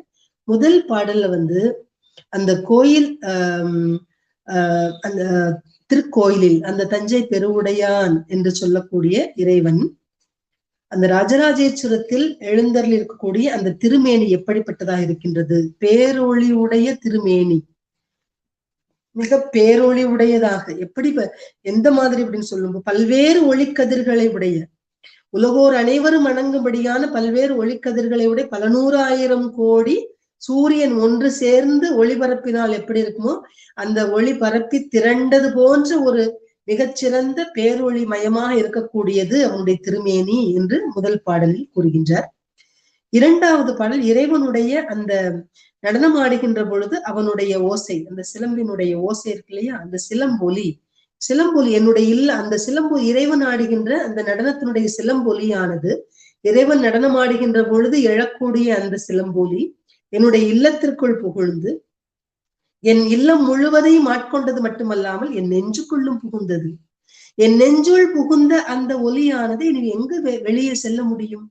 எனக்கு அந்த அப்படிப்பட்ட என் நெஞ்சினுள் அவனுடைய அந்த சிலம்பினுடைய ஒலியானது என்னுடைய மனதுக்குள் சென்று என்னுடைய இருதயத்துக்குள் சென்று புகுந்து கொண்டது. இனி அது மீண்டும் வெளி வராது. அதனால் அது மட்டும் இல்லாம இவரை தவிர எனக்கு வேறு யாரும் உற்றார் உறவினர் கிடையாது. சிவன் தான் எனக்கு அத்துணையுமே, எல்லாமே எனக்கு சிவன் தான். அப்படி இருக்கின்ற பொழுது அந்த எனக்கு வேறு என்ன உறவு இருக்கின்றது, எனக்கு என்ன வேறு சுற்றம், எற்கு வேறு சிந்தனை எற்றுக்கு அப்படிங்கிறார் பாருங்க. எற்கு எனக்கு வேறு சிந்தனை எற்றுக்கு. இறைவனுடைய அந்த இறைவனை பற்றிய சிந்தனை, இறை சிந்தனை, அந்த சிவ சிந்தனை, அவனுடைய ஒலி என்னுடைய காதுகள் கேட்டு, அவனுடைய நடனம் ஆடுகின்ற சிலம்பினுடைய ஒலி என்னுடைய காதில் ஒலித்துக் கொண்டிருக்கின்றது. அந்த இறைவனை பற்றிய சிந்தனை தான் எக்காலத்தும் ஓம் சிவாய சிவாய நம என்று சொல்லி அந்த 5 எழுத்து மந்திரத்தை தான் என்னுடைய நான் உச்சரித்துக் கொண்டிருக்கின்றது. இது போதும் எனக்கு, எந்த உற்றார் உறவினருடைய எனக்கு பற்றுதலும் எனக்கு வேண்டாம் என்று சொல்லுகின்றார் 2வது பாடல்ல. 3வது பாடல் பார்க்கின்ற பொழுது அது எழுந்தருளி வருகின்றான் இறைவன், தன்னுடைய இடப வாகனத்தின் மீது எழுந்தருளி வருகின்றான். அந்த எழுந்தருளி உலா வருவதனுடைய காரணம் என்ன? இறைவன் மீது அன்பு கொண்டிருக்கக்கூடிய தலைவியானவள் இது காதல் நோய் கொண்டவனுடைய கூற்றாக இந்த பாடலை சொல்லுகின்றார். இறைவனை பற்றியே சிந்தித்துக் கொண்டிருக்கக்கூடிய ஒரு பெண்ணினுடைய கூற்றாக அமைந்திருக்கக்கூடியது. 4வது பாடல்ல எக்காலத்தும் பெண்கள் தங்களுடைய அழகிய தங்களுடைய மென்மையான விரல்களால் யாழை மீட்டி இனிமையான இசை எழுப்பிக் கொண்டிருக்கின்றார்கள். இனிய இசை எழுப்பிக் கொண்டிருக்கின்றார்கள். எங்கு தஞ்சை பெருவுடையானுக்கு வைரம் பாய்ந்த அகில் கட்டை நின்று வரக்கூடிய புகையினால் மனம் கமழக்கூடிய மாளிகைகள் தோறும் இரவு நேரத்தில் மகளிர் பெண்களானவர்கள் அத்துணை பேரும் தங்களுடைய விரல்களினால் யாழை மீட்டி இனிமையான இசை எழுப்புகின்றார்கள். இறைவனுக்கு பிடித்தமான இசை, இறைவனுக்கு பிடித்தமான அந்த இசை பண். அதனால் அந்த பண் இசைத்துக் கொண்டிருக்கிறார்கள், யாழ் இசைத்துக் கொண்டு மகிழ்விக்கின்றார்கள் இறைவனை. அடுத்த 5வது பாடல்ல இறைவன் யாருக்குமே எவராக இருந்தாலும், எப்படிப்பட்ட பெருமை உடையவர்களாக இருந்தாலும் சரி, எப்படிப்பட்ட வேதங்களாலும் சரி, தேவர்கள் கூட்டமாக இருந்தாலும் சரி, அதாவது தாமரை மேல் தாமரையை தன்னுடைய இடமாக கொண்டிருக்கக்கூடிய பிரம்மனாக இருப்பினும், திருமாலாக இருந்தாலும் சரி, ஆக நான்முகன் திருமாலாலும் அறிதற்கரிய முடியாத பெருமை உடைய பெரு நெருப்பு கோலமாக, நெருப்பு வடிவமாக, நெருப்பினை உமிழக்கூடிய அந்த விதத்தில் அக்னி தூணாக நின்றவன், அக்னி பிழம்பாக நின்றவன், அண்ணாமலையானாக உயர்ந்து நின்றவன் சிவபெருமான். அந்த செய்தியை இந்த 5வது பாடல் சொல்லுகின்றார்.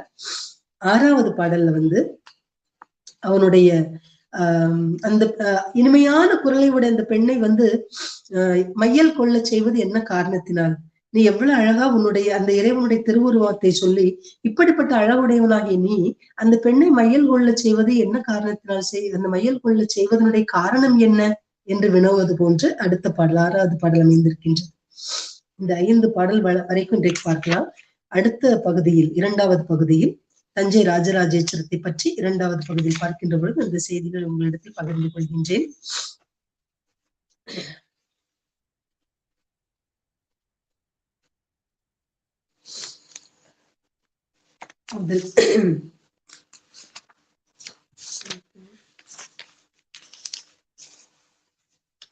உலகெல்லாம் தொழவது எழுகதிற்பகுதி 100,000 கோடி அலகெல்லாம் புதிந்த திருவுடம்பு அச்சோ அங்கனே அழகீதோ அரணம் பலகுலாம் படைசை நெடுநிலை மாடம் பருவரை ஞாங்கர் வெண் திங்கள் இலை குலாம் பதனத்து இஞ்சி சூழ் தஞ்சை ராஜராஜேஸ்வரத்திவர்க்கே. அதாவது பலவாக ஒன்றோடு ஒன்று நெருங்கி காணப்படக்கூடிய, காவல் செய்யக்கூடிய ஒன்றோடொன்று நெருங்கியும் காவல் செய்கின்ற அதாவது எல்லோரும் பாதுகாப்புக்காக இருக்கக்கூடிய, காவல் செய்யக்கூடிய காவலர்களால் நிரம்பி இருக்கக்கூடிய, பல்வேறு போர்க்கலன்களால் அமைக்க பெற்றதாக இருக்கக்கூடியதும், உயர்ந்த அடுக்கு நிலைகளை பெற்றதாக இருக்கக்கூடிய, அது மட்டும் இல்லாம பெரிய மலையை ஒத்த மாட மாளிகை, மிகப்பெரிய மாளிகைகள். அந்த மாளிகைகள்ல எக்காலத்தும் காவல் செய்யக்கூடிய மக்கள் இருக்கின்றார்கள். போர்க்கலன்கள், போர்க்கருவிகள் இருக்கின்றன. ஏன்னா பகைவர்களால் எக்காலத்தும் என்ன செய்யலாம், பகைவர்களால் அச்சுறுத்தல் ஏற்படலாம். அதனால் எப்பொழுதுமே தயாராக இருக்கக்கூடிய போர்க்கலன்களால் நிரம்ப பெற்றதாக மதில்கள் இருக்கும். இப்பொழுது போயிருக்கின்ற பொழுது கூட அந்த மதில்கள் இத்தனை ஆண்டு காலம் ஆகிவிட்டது இல்லையா? அந்த தஞ்சை பெருவுடையான், அந்த பெருவுடையானுடைய தலத்தில், ராஜராஜேஸ்வரத்தில் அந்த மதில்களுடைய அந்த அமைப்பு பார்த்தீங்கன்னாலே வித்தியாசமா இருக்கும். அந்த மதில்கள் மேலேயே பெரிய பெரிய மேடைகள் இருக்கும். பெரிய பெரிய மேடைகள், நாடக மேடைகள் மாதிரி அமைந்திருக்கும். மதில்களுக்கு மேலேயே அத்தனை மேடைகள் இருக்கும். அந்த மதில்களுக்கு மேல் அமைக்கப்பட்ட மேடைகள் எதற்கா அப்படின்னு சொன்னா, அந்த காவலர்கள் தங்குவதற்கான இடமாகவும் அமைக்கப்பெற்ற ஒன்று. அப்படி உயர்ந்த அடுக்கு நிலைகளை பெற்ற மலையை போன்று சிறு சிறு குன்றுகள் இருந்து அப்படி இருக்கும். அந்த மாதிரி அமைய பெற்றிருக்கக்கூடிய அந்த மதில்கள், அது மட்டும் இல்லாம பெரிய பெரிய மாட மாளிகைகளின் பக்கங்களில் வெண்மையான சந்திரன் தவழக்கூடிய உயர்ந்த மேடை கூடிய மதில்களால் சூழ பெற்றிருக்கக்கூடிய தஞ்சை மாநகரம். அந்த தஞ்சை மாநகரத்தில் ராஜராஜேஸ்வரம் என்ற பெரிய கோயிலில் எழுந்தருள் இருக்கக்கூடியவன் பெருவுடையான் என்ற பெயருடைய இறைவன், எம்பெருமான் சிவபெருமான்.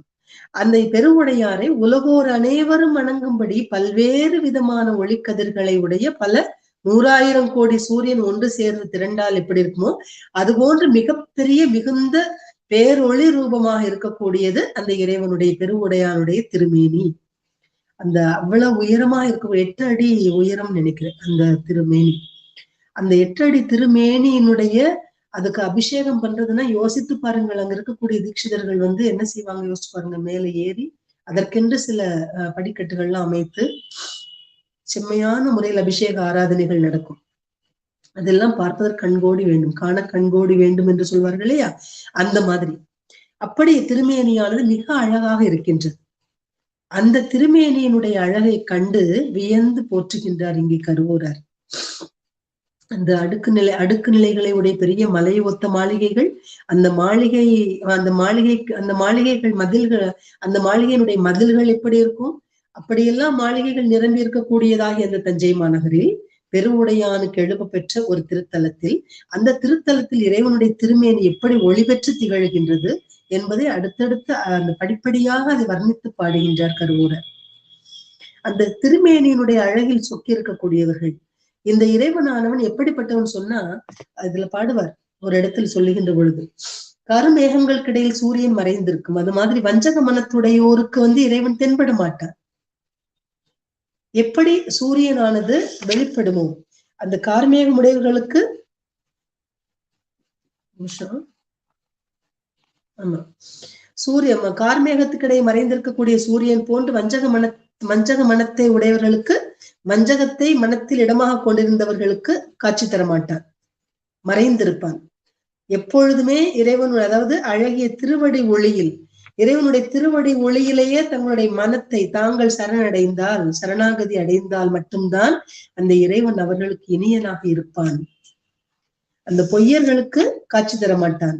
உண்மையான மெய்யர்களுக்கு, தன்னிடத்தில் பக்தி செலுத்தக்கூடிய அந்த அன்பர்களுக்கு மட்டுமே எப்பொழுதும் இளவேனில் பருவத்தில் தோன்றக்கூடிய சூரியனை போன்று வாழ்விக்கக்கூடிய தன்மை உடையவன்.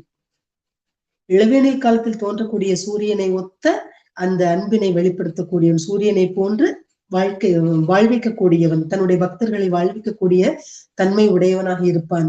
தன்னிடத்தில் உண்மையான நிலை இல்லாமல் பொய்யர்களாக இருக்கக்கூடிய வஞ்சக எண்ணம் கொண்டிருக்கக்கூடிய மக்களிடத்தில் சூரியன் எப்படி கார்மேகத்துக்கு இடையே மறைந்திருக்குமோ அது போன்று அந்த இறைவன் அவர்களுக்கு காட்சி தர மாட்டான். இறைவன் அவர்களுக்கு அருள் புரிவது கிடையாது என்று உணர்த்துகின்றார் இங்கே. அடுத்ததாக, நெற்றியில் கண்ணின் கண்ணி நின்றகலா நெஞ்சினில் அஞ்சிலம்பலைக்கும் பொன் திருவடியன் குடிமுழுதாள புகுந்தன போந்தன இல்லை மற்றென குறவேன் மரிதிரை வடவாற்று இடுபுனல் மதகில் வாழ் முதலை ஏற்று நீர்க்கிடங்கில் இஞ்சி சூழ் தஞ்சை ராஜராஜேச்சரத்திவர்க்கே. அதாவது நெற்றியில் கண், நெற்றி கண்ணானது என் கண்ணில் நின்று அகலா. நெற்றில் இருக்கக்கூடிய கண்ணானது என்னுடைய கண்ணில் நின்று அகலவில்லை. இறைவனுடைய திருமேனி பார்க்கின்ற பொழுது நம்ம கேசாதிபாதமாக பார்க்கின்ற பொழுது ஜடாமுடியினுடைய அழகு சொல்லுவோம். அதில் அணிந்திருக்கக்கூடிய என்னென்னலாம் அணிந்திருக்கின்றான் என்று பாடுவது உண்டு. அடுத்து அவனுடைய திருமுகத்தை பார்க்கின்ற பொழுது அவனுடைய கண்களை தான் முதல்ல பாராட்டுவது உண்டு. கண்களைத்தான் முதல் புகழ்ந்து பாடுவார்கள் பெருமக்கள். அப்படி நெற்றியில் கண் என் கண்ணில் நின்று அகலா. என்னுடைய கண்களை விட்டு அகலாத அவனுடைய நெற்றிக்கண் எனக்கு தோன்றுகிறது. நெஞ்சினில் அஞ்சிலம்பு அலைக்கும் பொன் திருவடி என் குடிமுழுதாள புகுந்தன போந்தன இல்லை.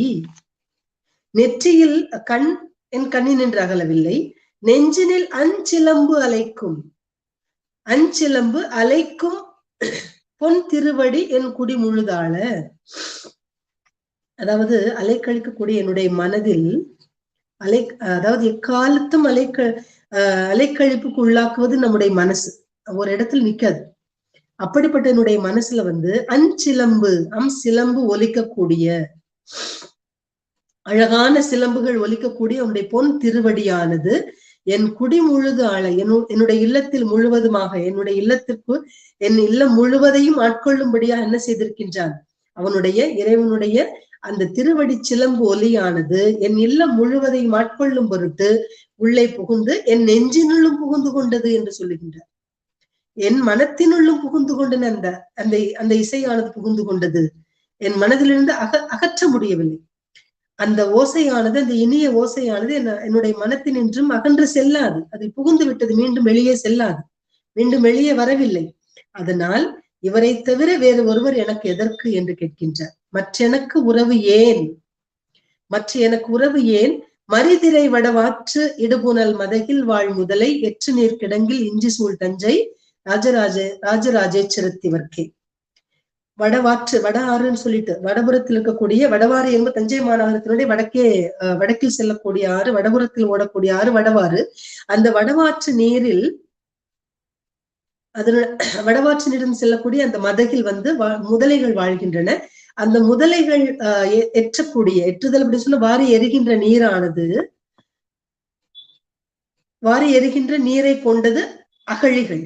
அந்த அகழிகள் கிடங்குன்னா, இந்த இடத்துல எற்று நீர் கிடங்குன்னா அந்த முதலைகள் வாரி எரிகின்ற நீரை கொண்டதாகிய அந்த அகழிகள். அந்த அகழிகளை கொண்டதாகிய இஞ்சின்னா மதில். அந்த அகழிகள் நிரம்பி இருக்கக்கூடிய முதலைகள் நிரம்ப முதலைகள் வாழக்கூடிய அகழிகள். அந்த அகழிகளை அந்த மதில் சுவரை சுற்றிலும் இருக்கக்கூடிய அகழிகள். அந்த மதில் சுவர் சூழ்ந்திருக்கக்கூடிய தஞ்சை பெருநகரம், தஞ்சை ராஜராஜேஸ்வரம் என்ற அந்த திருத்தலம். அப்படி இஞ்சி சூழ் தஞ்சை ராஜராஜேஸ்வரத்திவர்க்கே அப்படின்னு சொல்லிட்டு, இவருக்கு எப்ப எதுன்னா அவர் இசைக்கக்கூடிய அவருடைய திருப்பாதங்களிலிருந்து எழுந்த அந்த ஒலியானது என்னுடைய உள்ளத்துக்குள் சென்று புகுந்து கொண்டது. இது வெளிவராது, மீண்டும் வெளியே தோன்றாது. இதே கருத்தை தான் பல்வேறு பெருமக்களும் கூட பாடியிருக்கின்றார்கள். யார் யாரெல்லாம் பாடியிருக்கிறார்கள் என்று பார்க்கின்ற பொழுது சுந்தர பெருமான் நம்பி ஆரூரர் சுந்தரர் இதை புகழ்ந்து பாடியிருக்கின்றார். இதே கருத்தை தான் அழகாக பாடியிருக்கின்றார் தன்னுடைய நூலில். அதே போன்று 4000 திவ்ய பிரபந்தத்துல முக்கியமா பெரிய திருமொழி என்று சொல்லக்கூடிய திருமங்கை ஆழ்வாரால் பாடப்பட்ட பெரிய திருமொழி, அதிலும் இதே கருத்தை தான் இந்த செய்தி, இந்த உட்கருத்தமைந்த செய்தி அவர்களாலும் பாடப்பட்டிருக்கின்றன என்பதற்கு ஒரு சில சான்றுகளை இவ்விடத்தில் தெரிவித்தால் நல்லது என்று உங்களிடத்தில் கூறுகின்றேன்.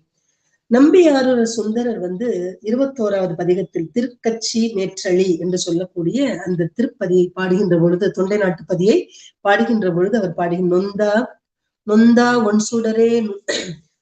ஒன் சுடரே நுனையே நினைந்திருந்தேன், வந்தாய் போய் அறியாய் மனமே புகுந்து நின்ற சிந்தாய் எந்தை பிரான் திருமேற்றளியுரையும் எந்தாய் உன்னை அல்லால் இனி ஏத்த மாட்டேனே. வந்தாய் போய் அறியாய் மனமே புகுந்து நின்ற சிந்தாய், இதுதான் நம்ம எடுத்துக்கொள்ள வேண்டும். இதற்கு எதுக்குன்னா பொன் திருவடி என் குடி முழுதாள புகுந்தனை, புகுந்தன போந்தன இல்லை அப்படின்னு சொல்றாரு இல்லையா, அந்த புகுந்தனை இனி போவதற்கு இல்லை, இனி போகாது அப்படிங்கிறதுக்காக அதே மாதிரிதான் சுந்தர பெருமானும் வந்தாய் போய் அறியாய் மனமே புகுந்து நின்ற சிந்தாய், உன் உள்ளே புகுந்து கொண்ட என்னுடைய சிந்தைக்குள் புகுந்து நின்ற நீ வந்து விட்டாய், புகுந்து நின்று கொண்டாய், வந்து விட்டாய், போய் அறியாய், இனி போக மாட்டாய் என்று கூறுகின்றார். அப்படி சுந்தர பெருமானும் சொல்லியிருக்கக்கூடிய செய்தி. திருவாய்மொழியில் பெரிய திருமொழியில் திருமங்கையாழ்வார் வந்தாய் என் மனத்தே அப்படின்னு பாடுவார். வந்தாய் என் மனத்தே, வந்தாய் என் மனத்தே வந்து நீ புகுந்த பின்னை எந்தாய் போயறியாய் இதுவே அமையாதோ, கொந்தார் பைம்பொழில் சூழ் குடந்தை கிடந்து உகந்த மைந்தா உன்னை என்று மறவாமை பெற்றேனே, வந்தாய் என் மனத்தே வந்து நீ புகுந்த பின்னை எந்தாய் போயறியாய் இதுவே அமையாதோ, கொந்தார் பைம்பொழில் சூழ் குடந்தை கிடந்துகந்த மைந்தா உன்னை என்று மறவாமை பெற்றேனே. என்ன அழகா பாடுறாரு பாருங்க. எந்தாய் போய் அறியாய், வந்தாய் என் மனத்தே, என் மனசுக்குள்ள வந்துட்ட, வந்து நீ புகுந்த பின்னை எந்தாய் போய் அறியாய், என் தந்தையே நீ போய் அறியாய் இதுவே அமையாது, இதுதான் அப்படின்னு சொல்ற, நீ மீண்டும் செல்ல இயலாது என்று கூறுகின்றார். இப்படி அழகாக திருமங்கை ஆழ்வாரும் கூறுகின்றார். அதே போல திருவாசகத்திலும் உடலும் எனது உயிரும் புகுந்து ஒழியா வண்ணம் நிறைந்தான். மாணிக்கவாசக பெருமான் திருவாசகத்தில் சொல்லுகின்ற பொழுது உடலும் எனது உயிரும் புகுந்து ஒழியா வண்ணம் நிறைந்தான் என்று பாடுகின்றார். சுந்தர பெருமான் இன்னொரு பாட்டிலையும் சொல்றார், 28வது பதிகத்திலையும் பொய்யாது என் உயிரும் புகுந்தாய், பொய்யாது என் உயிருள் புகுந்தாய் இன்னம் போந்தறியாய், பொய்யாது என் உயிருள் புகுந்தாய் இன்னம் போந்தறியாய் அப்படின்னு பாடுறார். அடுத்ததாக அப்பர் பெருமான் சொல்லுகின்ற பொழுது பொய் சேர்ந்த சிந்தை புகாதாய் போற்றி, பொய் சேர்ந்த சிந்தை புகாதாய் போற்றி, போகாது என் உள்ளத்திருந்தாய் போற்றி, பொய் சேர்ந்த சிந்தை புகாதாய் போற்றி. உண்மையிலேயே பொய்யானவர்களுக்கு பொய்யிலா மெய்யற்கிணையன்னு சொல்லி பார்த்தோம் இல்லையா, அப்போ பொய் சேர்ந்த சிந்தை புகாதாய் போற்றி, போகாது என் உள்ளத்து இருந்தாய் போற்றி அப்படிங்கிறார் பாருங்க. என்ன அழகு. வந்தாய் போயறியாய் சொன்னார் முதல்ல, இந்த இடத்துல அப்பர் பெருமான் சொல்லுகின்ற பொழுது பொய் சேர்ந்த சிந்தை புகாதாய் போற்றி, போகாது என் சிந்தை என் உள்ளத்து இருந்தாய் போற்றி, என் சிந்தையில என் உள்ளத்து இருந்தாய் போற்றின்னு சொல்றார். திருக்கைலாயத்தில் அந்த அப்பனை சொல்லுகின்ற பொழுது திருநாவுக்கரசர் பெருமான் திருக்கைலாய பெருமானை பாடுகின்ற பொழுது இந்த கூற்றை சொல்லுகின்றார், இந்த கருத்தை வைக்கின்றார். இந்த இடத்துல இது பதிவு பண்ணா நல்லா இருக்குன்றதுனால இந்த செய்திகளை பகிர்ந்து கொண்டேன். அப்ப எத்தனை பேர் திருஞான மாணிக்கவாசகர் பெருமான், திருநாவுக்கரசர் பெருமான், சுந்தரர் பெருமான், அத்தோடு வைணவத்திலையும் கூட இந்த செய்தி காணப்படுகின்றது என்பதற்கு பெரிய திருமொழியில் திருமங்கை ஆழ்வாரும் இதை போற்றி பாடியிருக்கின்றார். உள்ளத்தில் புகுந்தவன் மீண்டும் செல்ல முடியாது. நமக்குள் அந்த இறை உணர்வு தோன்ற வேண்டும். எக்கடவுளராயினும் அந்த எண்ணம் முதிக்க வேண்டும். அந்த எண்ணம் முதித்தால்தான் என்ன செய்ய முடியும், அந்த இறை சிந்தனை வந்தால் மட்டுமே என்ன செய்ய முடியும், அதை போக்க முடியாது. வந்துருச்சுன்னா திரும்பி போகாது. முழுக்க முழுக்க அதிலேயே நாம் ஈடுபாடு கொண்டோம் என்று சொன்னால் எந்த கடவுளரை வணங்கினாலும் சரி, அந்த கடவுளை முழுமையாக சரணாகதி அடைந்து அவனிடத்தில் நம்மை கொடுத்துடணும். அவ்வளவுதான் பண்ணணும். நம்ம செயல் அவன் கடவுளிடத்தில் தன்னை வைக்க வேண்டும். தன்னுடைய மனம் முழுவதையும் அதில் வைத்தால்தான் கடைத்தேற முடியும். அதற்கான வழி சிவ வழி, சைவ வழி அப்படின்னு சொல்லலாம். சரி, அதனால் 2வது பாடல அழகாக இந்த சிலம்பொலியை பற்றி சொன்னார். அடுத்ததாக 3வது சடை கெழு மகுடம் தன்னில விரிய வெண்ணில விரி தரு தரள குடை நிழல் விடை மேற்கொண்டுல போதும் குறிப்பேனோ கோங்கிணரனைய உடை கெழு நிருபர் முடியோடு முடி தேய்ந்து உக்க செஞ்சுடற்படு குவையோங்கு இடை கெழு மாடத்து இஞ்சி சூழ் தஞ்சை ராசராசே சுரத்திவர்க்கே. இதுல இறைவன் எழுந்தருளக்கூடிய அழகு பாருங்க. கோங்கு மலர்கள், அந்த கோங்கு மலர் கொத்தினை போன்று இருக்கக்கூடியது வெண்கொற்ற குடையாம். அந்த வெண்கொற்ற குடை கொண்டு அரசர்களுடைய மகுடங்கள் ஒன்றோடொன்று பட்டு தேஞ்சு கீழே சிதறி இருக்கக்கூடிய சிவந்த ஒளியை வீசக்கூடிய மணி குவியல்கள், அந்த மகுடங்கள் ஒன்றோடொன்று மோதி அது அந்த மாணிக்க மணிகள்லாம் கீழே சிந்தி காணப்படுகின்றன. அந்த மணி குவியல்கள் உயர்ந்துள்ள இடம் பொருந்திய மாளிகைகள், மிகுதியான மாணிக்க மணிகள் நிரம்பி இருக்கக்கூடிய பெரிய பெரிய மாளிகைகள். அந்த மாளிகைகளை தன்னகத்தே பெற்றது. அது மட்டுமல்ல, மதில்களால் சூழப்பெற்றதுமாக இருக்கக்கூடியது அந்த தஞ்சை ராஜராஜேஸ்வரம். அந்த தஞ்சை ராஜராஜேஸ்வரத்து பெரிய கோயிலில் எழுந்தருளக்கூடிய பெருவுடையான் அவனுடைய மகுடத்திலிருந்து, ஜடாமுடி மகுடத்தில் நின்று, குடைகெழு நிருபர் முடியோடு முடி தேய்ந்து உக்க செஞ்சுடர் படு குவை ஓங்கு இடைகெழு மாடத்து இஞ்சி சூழ் தஞ்சை அப்படின்னு சொன்னார். சடைகேழு மகுடம், சடாமுடியோடு கூடிய அந்த திருமுடி, அதில் தன்னிலா, தன்மையான குளிர்ச்சி மிக்க நிலவு விரிய, நிலவு ஒளி வீசும்படியாக, நில ஒளியானது பரவும்படியாக, வெண்ணிலா விரிதரு தரளம், வெண்ணிலா எப்படி ஒளி வீசுமோ, வெண்மையான நிலவு எப்படி ஒளி வீசுமோ அது போன்று ஒளி வீசக்கூடிய முத்துக்கள். இந்த இடத்துல வெண்ணிலா விரிதரு தரளம், தரளம்னா முத்துக்கள். அப்படி அந்த நிலவு வெளியிடுறது மாதிரி முத்துக்குடை, அந்த முத்துக்கள் இருந்து ஒளி வீசுகின்றது. அந்த முத்துக்குடையினுடைய முத்துக்கள் இருந்து ஒளி வீசும் விதத்தில் இருக்கக்கூடிய அந்த முத்து சொல்லுவாங்களே, முத்துடை பந்தர்ன்னு சொல்லுவோம். அந்த முத்துக்களாலான குடையில், அந்த குடையின் நிழலில் என்ன செய்கின்றான்? இடபத்தின் மீது, தன்னுடைய இடப வாகனத்தில், காளை வாகனத்தில் எழுந்தருளி உலா வருகின்றானே. எதற்காக உலா வருகின்றான்? பொதுவாக உலா போதல் என்று பார்க்கின்ற பொழுது இந்த நூல்கள்ல, சிற்றிலக்கியங்கள்ல உலா வருவது, உலா நூல் பார்த்திருப்போம். அந்த உலா வருகின்ற பொழுது அந்த ஒவ்வொரு பருவத்து பேதை பெதும்பை மங்கை மடந்தை அறிவை தெரிவை பேரிளம்பன்னு சொல்லிட்டு அந்த ஒவ்வொரு பருவத்தை பேதை பெதும்பை மங்கை மடந்தை அறிவை தெரிவை பேரிளம்பன், அந்த 7 வகை பருவ பெண்கள் இருக்காங்க இல்லையா, அவங்க பார்ப்பாங்கன்னு சொல்லுவோம். அப்படி ஒவ்வொருவருடைய பார்வைக்கும் ஒவ்வொரு வித்தியாசமான என்ன சொல்லுவாங்க, ஒவ்வொருவருக்கும் ஒவ்வொரு வித்தியாசமான எண்ணங்கள் தோன்றுவதுண்டு. அவரவருடைய வயதுக்கேற்ற மாதிரி அந்த உள்ளத்தில் சில எண்ணங்கள் எழலாம். அந்த மாதிரி இந்த இறைவன் எழுந்தருளுகின்றான். அந்த எழுந்தருளுகின்ற பொழுது என்னுடைய மகள், ஒரு பெண் இறைவனை கண்டு விரும்புகின்றாள், அன்பு கொள்ளுகின்றாள்.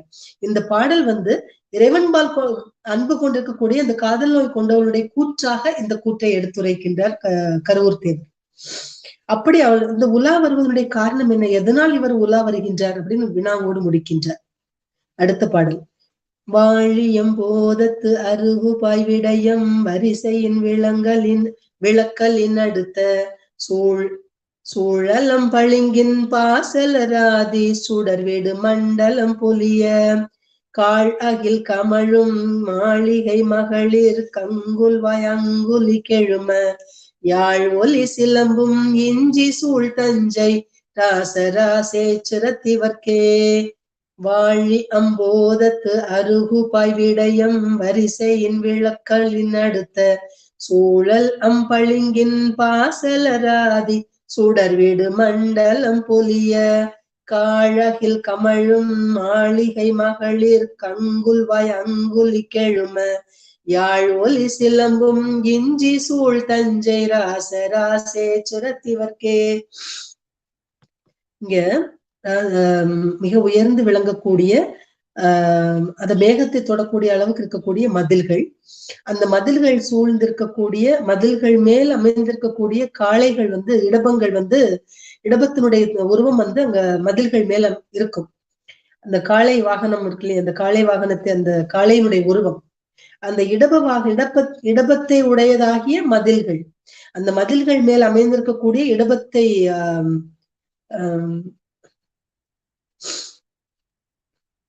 அமைந்திருக்கின்றன. அந்த மதில்கள் மேல் இடமங்கள் இருக்கின்றன. ஆனா இந்த இடத்துல சொல்லுகின்ற பொழுது எப்படி சொல்றாரு பாருங்க, வாழியம்போதத்து அருகு பாய்விடயம் வரிசையின் விளங்கலின் அடுத்து அப்படிங்கும் போது மிக உயர்ந்து விளங்கக்கூடிய மேகத்தை தொடக்கூடிய அளவுக்கு இருக்கக்கூடிய மதில்கள், அந்த மேகத்தின் மேல் அமைந்திருக்கக்கூடிய இடபத்தை ஒத்த தோற்றமுடைய பெரிய பெரிய வடிவங்கள் இருக்கக்கூடிய பளிங்கு கற்களாம், ஒளி தோன்றக்கூடிய பளிங்கு கற்களை அடுத்துள்ள பளிங்கு கற்கள் வைக்கப்பட்டிருக்குன்னு. அந்த பளிங்கு கற்களை பளிங்கு கற்களுடைய ஒளியானது தோற்று போகும் விதத்தில் சோலைகள் மலர்கள், சோலையில் மலர்ந்திருக்கக்கூடிய செடி கொடிகள் மலர்ந்திருக்கக்கூடிய மலர்கள் ஒளி வீசி கொண்டிருக்கின்றன. அந்த பளிங்கு கற்களை அடுத்து அந்த சோலை மலர்கள் ஒளி வீச அவ்வொளியானது சூரிய மண்டலம் போல் விளங்கும்படியான மதில்களால் சூழப்பெற்ற ராஜராஜேஸ்வரம். எப்படி வர்ணிச்சு சொல்றாரு பாருங்க, எவ்வளவு பெரிய வர்ணனை. இப்படி அந்த மாதிரி வார்த்தைகள் எல்லாம் போடவே இந்த காலத்துல யாராலும் எழுதவே முடியாது. அற்புதமான பாடல்கள், ரொம்ப எளிய தமிழ்ல கூட நம்மளால பாடுவதற்கு வரமாட்டேன்றது. அப்படி ஒரு சிறந்த வார்த்தைகளை போட்ட விதம் பாருங்க. அப்படி பளிங்கு கற்களை அடுத்துள்ள சோலை மலர்கள் ஒளி வீச, அந்த ஒளி எப்படி இருக்குதான், சூரிய மண்டலம் போன்று விளங்கக்கூடிய ஒளியா. அப்படி அந்த சூரிய மண்டலம் போல் விளங்கும்படியான மதில்களை உடையது, மதில்களால் சூழப்பெற்றது ராஜராஜேஸ்வரம். அந்த தலத்தில் இருக்கக்கூடிய எம்பெருமானுக்கு, பெருவுடையானுக்கு எதனாலான அந்த புகை புகை ஊட்டுகின்றார்கள் அந்த மாளிகைகள் அப்படின்னா, நல்ல சந்தனம், வைரம் பாய்ந்த அகில் கட்டைகள்.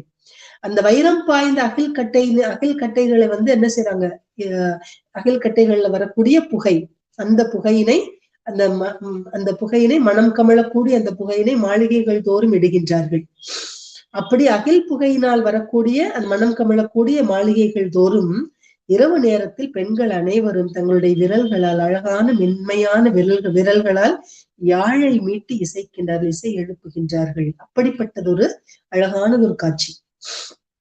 அப்போ அந்த எல்லா மகளிருமே அந்த மாலை நேரம் வந்த உடனேயே அந்த இறைவனை பற்றிய சிந்தனையோடு இருக்கின்றார்கள், சிந்திக்கத்தக்கவர்களாக இருக்கின்றார்கள். இறைவன் தன்னுடைய அந்த முத்துக்குடையின் கீழ் எழுந்தருளுகின்றான். தன்னுடைய இடப வாகனத்தில் இரவு நேரத்தில் பெண்கள் அனைவரும் யாழை மீட்டி இனி இசையை எழுப்புகின்றார்கள். அப்படி எழுப்பக்கூடிய அந்த காட்சியோடு இன்றைக்கு முடித்துக் கொள்ளலாம். இப்படி தஞ்சை ராஜராஜேஸ்வரத்தை புகழ்ந்து பாடிய கருவூரார் அடுத்ததாக வரக்கூடிய செய்தியை 5வது பாடலிருந்து 2வது பாகத்தில் நான் என்னுடைய கருத்துக்களை முன்வைக்கின்றேன். இத்தோடு என்னுடைய உரையை முடிக்கின்றேன். இதுகாரம் என்னுடைய உரையை கேட்ட அன்பர்கள் அத்துணை பேருக்கும் என்னுடைய நன்றி அறிதலை உரித்தாக்கி என்னுடைய உரையை முடிக்கின்றேன். நன்றி, வணக்கம். சிவாய நம. தென்னாடுடைய சிவனை போற்றி, எந்நாட்டவர்க்கும் இறைவா போற்றி.